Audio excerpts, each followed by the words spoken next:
हाथ छोड़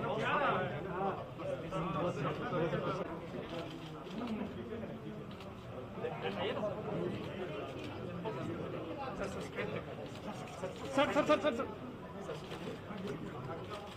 sir sir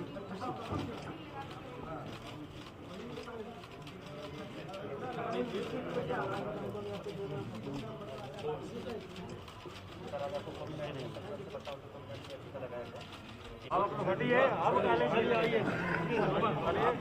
इनने का अब आप यहाँ का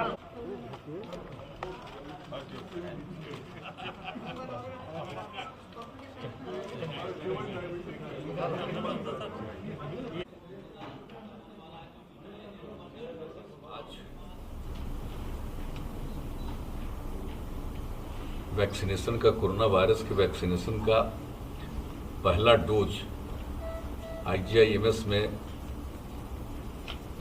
प्राप्त करने का, लेने का मुझको अवसर मिला है। इसके लिए मुझे बड़ी खुशी है। और जो हमारे जितने चिकित्सा के केंद्र हैं, सब जगह इन सब चीज़ों पर ठीक ढंग से काम किया जा रहा है। और IGIMS से तो विशेष हमारा लगाव रहा है। और पहली बार भी जब टीकाकरण का काम शुरू किया गया था तो यहीं आकर के पहले दिन ही हम लोगों ने यहाँ पर आकर के लोगों के बीच में बातचीत भी की थी।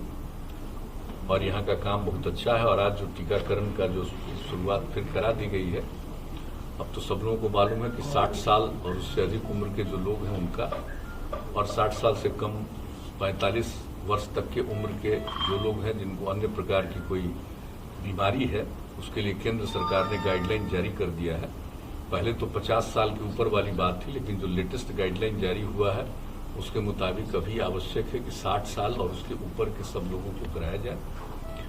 और 60 साल के नीचे 45 साल तक के लोगों का जो अलग प्रकार की बीमारियों से ग्रस्त हैं, जिसके बारे में भी बीमारियों के बारे में बता दिया गया है, तो उनके लिए भी काम किया जा रहा है।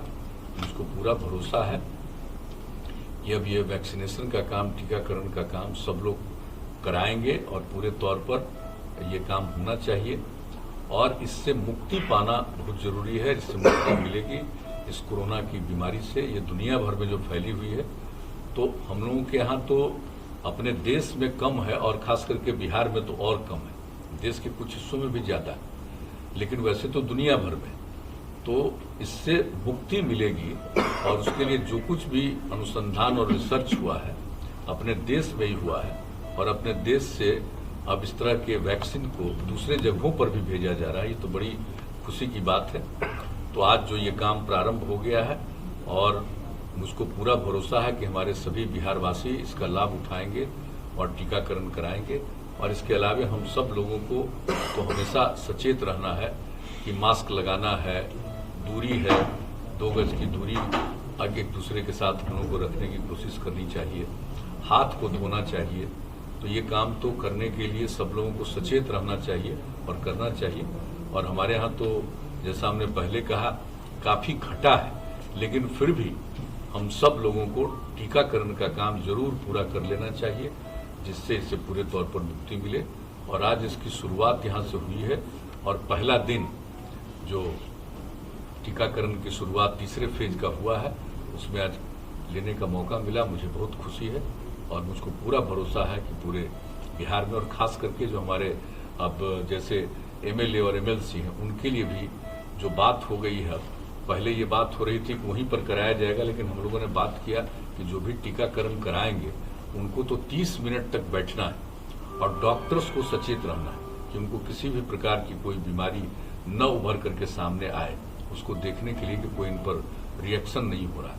तो इसी को ध्यान में रखते हुए पहले तो लग रहा था कि वहीं करा दिया जाएगा, अब उसकी जगह पर अब यहीं के बारे में आज ही ये बात हो गई है कि अब IGIMS में ही हमारे जितने माननीय विधायक हैं और माननीय विधान परिषद के सदस्य हैं उन सबों के टीकाकरण का भी यहीं इंतजाम किया जाएगा। और इसके लिए पूरा विस्तृत रूप से ये इसकी सूचना दे देंगे। सुबह 9 बजे से 11 बजे तक का और दिन में 1 बजे से लेकर के 7 बजे शाम तक का ये काम करेंगे। और अन्य लोगों के लिए जो भी इसके लिए जिनका रजिस्ट्रेशन हो जाएगा और जिनके बारे में पता चलेगा कि इनका टीकाकरण किया जाना चाहिए, उनका टीकाकरण तो यहाँ पर होगा ही। और मैं पुनः कहूंगा कि मुझे आज बहुत अंदर से मुझे प्रसन्नता है कि इसकी शुरुआत हो गई है। अब हम लोगों को, सब लोगों को कराना चाहिए। बहुत बहुत धन्यवाद।